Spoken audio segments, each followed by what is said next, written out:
sais pas si vous êtes comme moi, mesdames et messieurs, mais aussi loin que je m'en souvienne, j'ai toujours détesté les aspirateurs.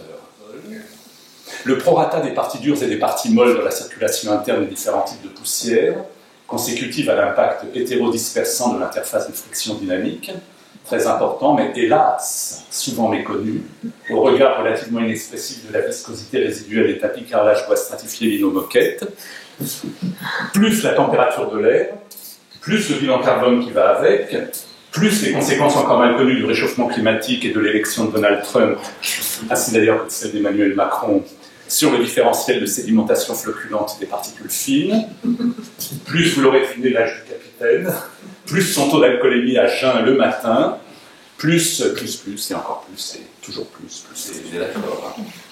Mais si vous m'aviez dit, si vous m'eûtes dit qu'il ne faut pas généraliser uniquement en ce qui concerne les aspirateurs, alors là je vous dirais que non. Non, non et non. Que s'il y a un domaine où on peut et même où on doit généraliser, c'est celui des aspirateurs. C'est en tout cas ce que je vous aurais dit à l'époque d'avant mon retournement, ma métamorphose, mon mea culpa aspiro-rédempteur. Oui, je dis bien rédempteur, car dans ma vie, mesdames et messieurs, il y a eu très nettement vis-à-vis des aspirateurs un avant et un après. Je suivais, ma phobie ne diminuait que dans la mesure où s'augmentait le désagrément de ma voisine. C'est ce qu'on appelle en stratégie relationnelle une équation à somme nulle. Facteur de choc au carré plus phobie multiplié par cosinus de joie moins poussière égale 0. Oui, 0. Cette découverte me sidéra, m'anéantit, me pétrifia. Facteur de choc au carré plus phobie multiplié par cosinus de joie moins poussière égale 0. Mais cette tristesse mauvaise, d'ailleurs s'il faut en croire Spinoza, une tristesse est par définition toujours mauvaise. Je vous renvoie au chapitre 3 et 4 de l'Éthique, dans la magnifique traduction qu'en a donnée Charles Apune. Eh bien, malgré tout, quoi qu'en ait dit Spinoza, cette tristesse, mesdames et messieurs, n'en déplaise à Spinoza, se révéla à la longue plutôt bonne que mauvaise.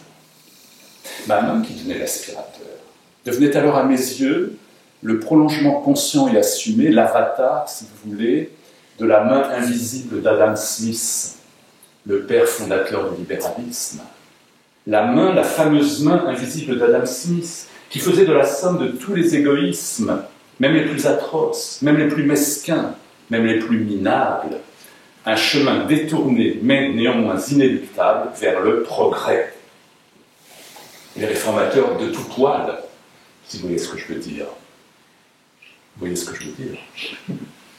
Notons d'ailleurs que sur le couperet métallique de la guillotine qui resplendissait au ciel de la terreur et pureté révolutionnaire immaculée, la poussière, et c'est tout à son honneur, ne brillait que par son absence.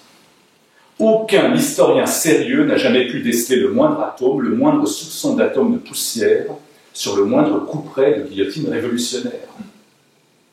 Ça donne à réfléchir. Ça donne sacrément à réfléchir et à chercher le bonheur, si tant est qu'on puisse le chercher, plutôt du côté de la poussière que de la pureté immaculée. Eh bien, c'est ce que semblent avoir démontré, 2 siècles après la Révolution française, des chercheurs anglais, des neurobiologistes de l'Université de Londres. Ils se sont aperçus, ces Anglais, que la poussière aurait sur le cerveau humain un effet antidépressif et même légèrement euphorisant. Tout vient de la poussière et tout retourne à la poussière. Il disait déjà 25 siècles avant Nietzsche, l'Ecclésiaste, le Kohélet en hébreu. Akol ayamin et afar, ve akol shav el et afar. Tout vient de la poussière et tout retourne à la poussière. La poussière étant ainsi doublement valorisée, mise à la première et à la dernière place, la toute première et la toute dernière, l'alpha et l'oméga de notre aller-retour métaphysique. Donc retourner l'instant d'avant, non pas comme une crêpe, mais je dirais plutôt comme une chaussette. Une chaussette qui prendra en quelque sorte le contre-pied retourné de cet avant pour aller de l'avant, justement.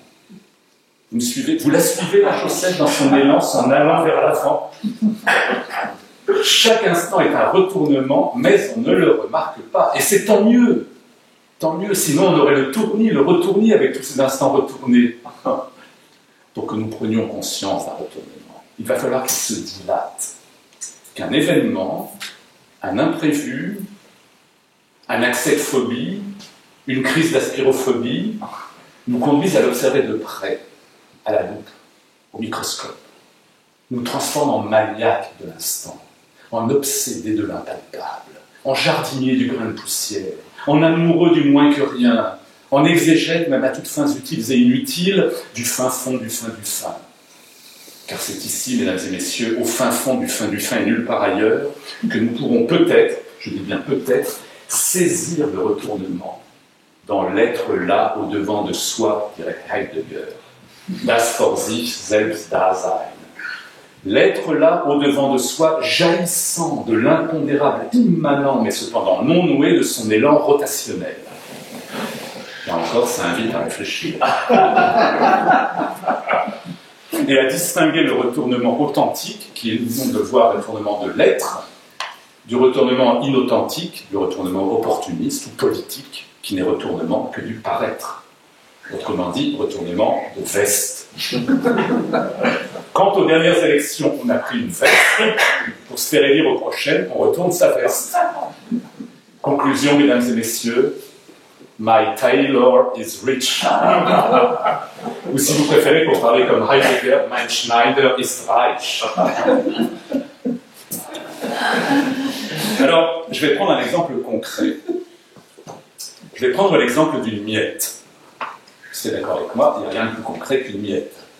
La miette, c'est très concrètement ce qui reste, non pas quand on a tout oublié, ça c'est la culture, mais quand on a tout mangé, quand on a fini de manger le gâteau, par exemple. La miette, c'est le débris, le résidu du gâteau. Jusque-là, on est d'accord. Or, en politique, puisque nous parlons retournement de veste, donc politique, la miette jouit. Oui, en politique, elle jouit, la miette. Je ne sais pas si vous avez déjà assisté ou même contribué à la jouissance d'une miette. C'est un spectacle extraordinaire qui offre des perspectives vertigineuses sur la vie relationnelle et pulsionnelle de l'infiniment petit, avec ses milliards et ses milliards de drames subquantiques à la seconde, qui n'attendent que leur Balzac, leur Zola, leur Michel Houellebecq ou leur Christine Angot pour être portés à la connaissance du grand public. Et là, attention, là encore, il y a basculement et basculement.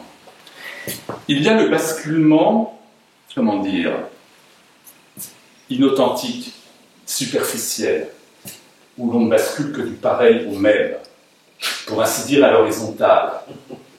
Des républicains aux républicains en marche, par exemple, on prend un exemple récent.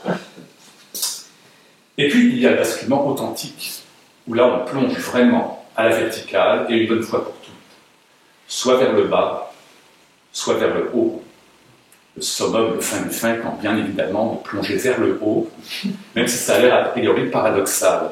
Car une fois qu'on a plongé vers le haut, était-il possible, en ce bas monde, d'être tout simplement et même tout bêtement the right man in the right place? To be the right man in the right place or not to be. C'est en tout cas menti et même pénétré de cette interrogation quasi shakespearienne sur ma place, plutôt sur l'inconvenance de ma place en ce monde, en ce bas monde, qui était aussi, pour ne rien arranger ça de tout un chacun, que je me suis retrouvé un beau jour. À la station suivante, Belfort-Montbéliard, vient s'installer près de moi, donc côté fenêtre de mon binôme, une jeune femme. Une jeune femme qui ressemblait étrangement à ma voisine du dessous, celle de l'impasse. Elle aurait pu être sa sœur ou sa cousine, à la rigueur sa petite cousine, à l'extrême rigueur une amie intime de sa petite cousine. En tout cas, la conversation s'engage tout naturellement, tout simplement avec elle, comme si nous étions de vieilles connaissances. Comme il faisait plutôt froid dans le wagon, à cause de la clim qui marchait à fond, je lui demande d'emblée, en quelque sorte pour briser la glace, si elle aussi était allergique à l'air conditionné. Elle me répond que sans y être allergique, elle ne l'appréciait que modérément. Et je conclus d'un petit questionnement philosophique à la Heidegger ou à la Derrida. J'ai commencé sucré par un dessert lacté, finirai-je givré dans un thermo lactile. Alors je précise que le thermo lactile, pour ceux qui l'ignorent, est une marque déposée de t-shirts français réalisée dans un tissu révolutionnaire, tissu thermostatico-guillotino-révolutionnaire, qui vous met à l'abri des variations de température ad vitam aeternam, et même, paraît-il, un peu au-delà. J'ai commencé sucré par un dessert lacté, finirai-je givré dans un thermo lactile. Elle devait croire, c'est ce que je me suis dit après coup, que j'étais un farceur de bas étage, que je la menais en bateau, et d'autant plus en bateau qu'on était dans un train. Ou pour le dire plus simplement, que je me foutais d'elle depuis le début et dans mes grandes aventures. Mais moi, sans m'arrêter à ce sourire comme est avoir de navrant pour elle et désobligeant pour moi, je m'empresse bien sûr de vérifier. Effectivement, j'étais bien assis à la place 21, côté couloir dans le sens de la marche, de la voiture numéro 5. Waouh! Le hasard avait validé ma résa. Le hasard, avec toutes ces raisons que la résa ne connaît pas, avait validé ma résa. Et aujourd'hui encore, 6 ans plus tard, je ne sais pas si c'est parce que je n'avais pris qu'un aller simple, un simple aller simple, Bâle-Paris via Mulhouse, mais croyez-moi si vous voulez, à Kol Aya Mine Afar et à Kol Shav et Afar, tout vient de la poussière et tout revient à la poussière. Bien que j'en sois encore tout retourné, je n'en suis toujours pas revenu. Merci de votre compréhension.